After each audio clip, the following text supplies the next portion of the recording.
on our show a few times. Back when we first got this puppy started many moons ago, has been that long? She is a former WNBA star, U.S. basketball star, yoga instructor, and fitness guru, to name just a few things. Please join me in welcoming the one and only Carolyn Moos to the house.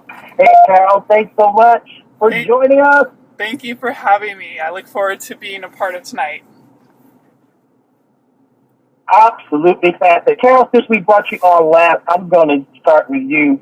Number one thing that people commit to, supposedly commit to, is their fitness, their health and wellness, because we all kind of want to live a little longer, I guess is why we do it. Let's go back. Was there ever a time in your life, Carol, where fitness was not in your life?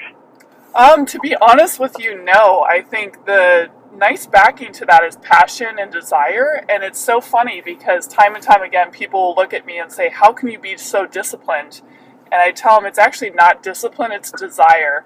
And the moment you find that passion and desire to live a healthy life, you've won, because it's going to be a part of your identity, it's going to be a part of your daily routine.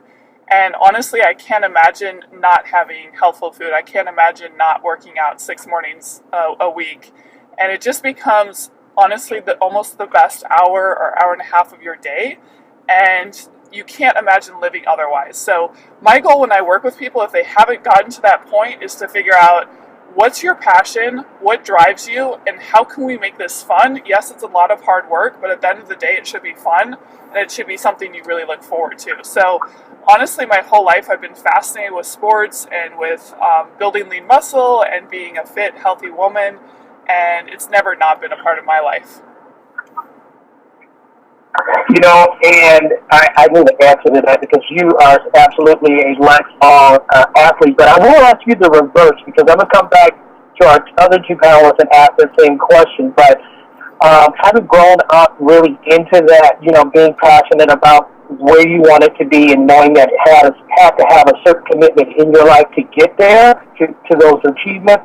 Here's what I found out, that a lot of athletes, once they leave the realm of professionalism as their career, they tend to, I don't know if it's burnt out of just having to have that regimen, but they either slow down from that regimen a lot, or they just quit altogether. Yes. What do you think happens there? Because obviously they've been passionate in many cases decades.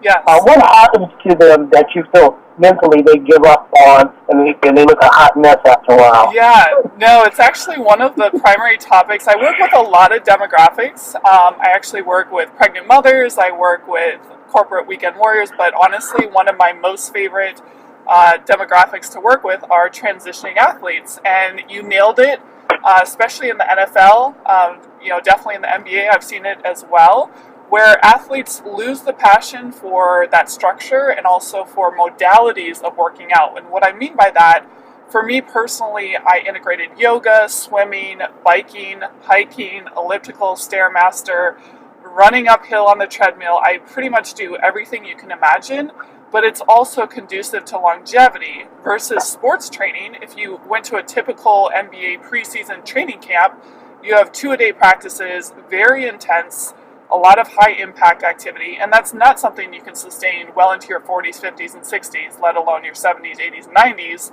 And coming up with a formula that you can sustain in those next years, that number one, I'm going to go back to passion. So I think a lot of people lose the passion for fitness and movement, which for me is irrelevant because I love music, I love moving, and I love feeling fit and healthy. I like the burn of lifting weights. Some people don't embrace that as quickly as others. So for a professional athlete, I think it comes down to, okay, we need to tweak up what you were doing and find some things that you actually enjoy doing. And then honestly, a big component of that is how clean their nutrition is. Because when you stop that level of physical activity, your caloric output definitely goes down. Sleep patterns is another one, making sure that people are getting ample, consistent sleep. And also drinking alcohol. I don't shy away from addressing topics whatsoever. And limiting alcohol consumption, combined with those other components, lends to having a lean body composition. So I think it's really hard for transitioning athletes because they're used to being on a different schedule, they're used to eating a certain way, And I would say it's becoming more prevalent that pro athletes are eating very, very clean, but it's not always the case. And so their bodies adjusting to a very, very different environment. So you have genetics and then you have your environment. And when the environment changed so drastically, when you stop playing, you have to make adjustments. And that's where you do see the discrepancy. Really part of the year, hey, yeah, I'm coming to you because I made this commitment resolution that I'm going to get better or physically fit. What do you normally respond in that? And even if it's in the back of your mind, you know you're going to have to do something because they may quit. Yeah, that's a great question. I think relative to adherence, I always focus on what's your why. If someone can articulate their internal motivation, it could be for their own children, it could be for longevity, it could be, honestly, for some people it is aesthetic, and I like to go back to how do you feel? This might make you look a certain way, but if we don't focus on how you're feeling day in and day out, the long-term benefits, which are 3, 4, 6 months out, are going to fade out in that first month. So I think attaching the why to something that's less superficial and something that's more sustainable for a lifetime than, a short-term fix is definitely conducive to longevity and sticking with a program. And in terms of a variety of demographics, if you look at athletes, corporate weekend warriors, mothers, pregnant mothers, I work with everything. I think the why is very, very different. And then that why shapes what they're looking for and what they're going to get out of a program. So everybody wants results. You think about the word resolution. I personally believe in consistency. And I think that the New Year's resolution kind of challenges that a little bit because it's like, oh, it's the first of the year, let's get started, when any day is a great day to start, and there is no finish. Once you start, you're on a journey for a lifetime. And so that's why I always tell people that it's wonderful that this particular date and moment inspired you to begin, but let's not stop. Once you step 1 foot forward, don't take 1 step backwards. And so I think it's that continuum that's a wonderful challenge to get people to stay on. You guys are trainers for people to become more fit. Yes. Okay? And I wanted to know a part, because I don't hear this sometimes, so that's why I'm bringing it up. I wanted to know a part of your training process to get people more fit. Do you encourage them strongly to take good notes about your progress, your regress, and where you're maintaining, and explain to them the responsibilities of taking good notes in order to do better? I appreciate that so much. I think for me, when somebody has a visual they can refer back to relative to progress, it's so helpful. For example, I design nutrition plans and I do that virtually through Skype, email, text message. But if somebody doesn't keep their logs, they don't know 3 months ago, they don't give themselves enough credit for those baby steps along the way.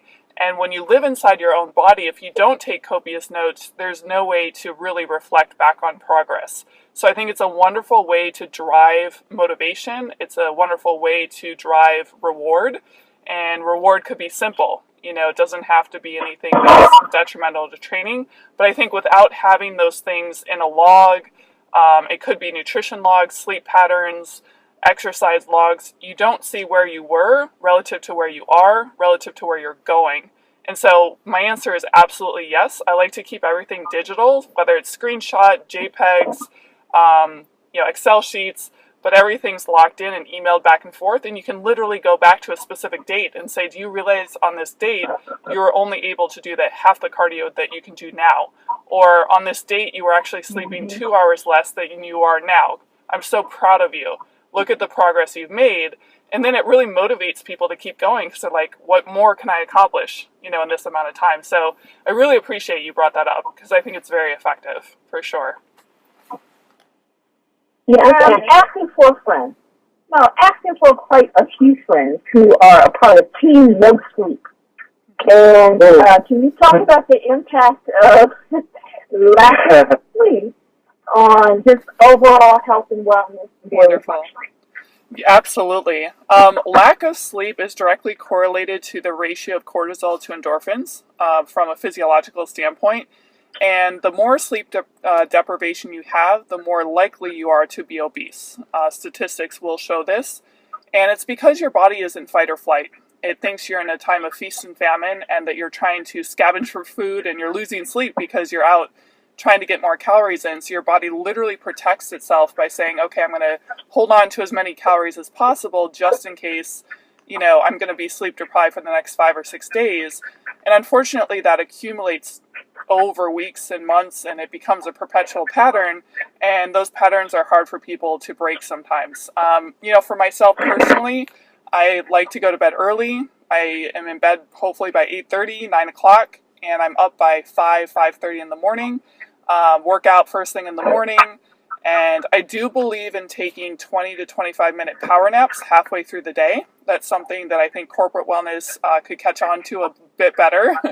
And people being able to recharge their body so they can work the second half of the day as efficiently as the first. So people that work 7 hours and another 7 hours, 12 to 14-hour days, it's very, very conducive to performing at your best mentally and physically. And so not only is it physiological, but your ability to memorize, your ability to recall, your ability to be highly efficient in a shorter amount of time is a direct benefit of proper sleep. It also allows you to work out harder. If you have a great example or with pro athletes, when you have injuries, the top correlation is sleep deprivation, number one, and number two is improper cross training. So it's a huge component, and I actually see it time and time again as a limiting factor to progression. Doing during that time of day, and what do you need relevant to macronutrients pre-workout, post-workout? Like you said, waiting too long in the day to have the bulk of your calories right before you go to sleep. Unless you're a pro athlete and you play a 7 p.m. game and your post-workout meal is going to be at 9:30, 10 o'clock at night, you need the majority of your calories earlier in the day so you can function mentally and physically. So let's say you do work at night and those are your hours. Just pretend it's daytime, and maybe you have to sleep until a certain hour and do the hardest workout at 4 p.m., and you're working through the evening, and then you're sleeping, potentially at a different time frame than most people. So I would say structure it based on hours, not based on night, day, etc., if that's your scenario. Things that have not been done previously and doing things in a different way to get a different result, and you can't fault someone for not knowing to do something they've never learned to do, right? And maybe they were raised in a home that maybe they didn't have people around cooking, and so the only option was to eat out or eat quickly somewhere. So I think that those learned skill sets, stocking up in the freezer, I do meal prep once a week and I cook for the entire week, and everything is done. I don't even think during the work week. I just grab and go. Right. It saves a lot of time in the long run. Yeah, it's perfect, right? But a lot of people don't have those skills. So it does help them a lot to gain knowledge about how to do something, for sure. So I just want to throw out one last question. If we cannot attain peace in the Middle East, I appreciate all you shared. And the question, just to reiterate it, was vegan versus consuming meat products. And for me, I can speak from an athlete's perspective, a former pro athlete, being 6'5", I can share that I'm, 15% body fat, very lean. I have a high percentage of lean muscle tissue. So protein is very, very essential for rebuilding and regeneration of muscle mass. With that being said, is branched chain amino acids in general are essential. So if I were to work with someone who's vegan, and I am not vegan, however, I only have chicken or turkey once a week, and I have a ton of salmon, egg whites, tuna, low-fat cottage cheese, plain yogurt. There's a lot of proteins I get in my system, but if I were to work with a 100% vegan person, it's very important you integrate such foods as quinoa that actually has amino acids in it, and getting amino acids from other food sources that you can't get through the foods you're cutting out. Another concern I do have for women in particular is iron consumption. So I have worked with some athletes that are unfortunately anemic, and it's a result of not getting enough iron in their body.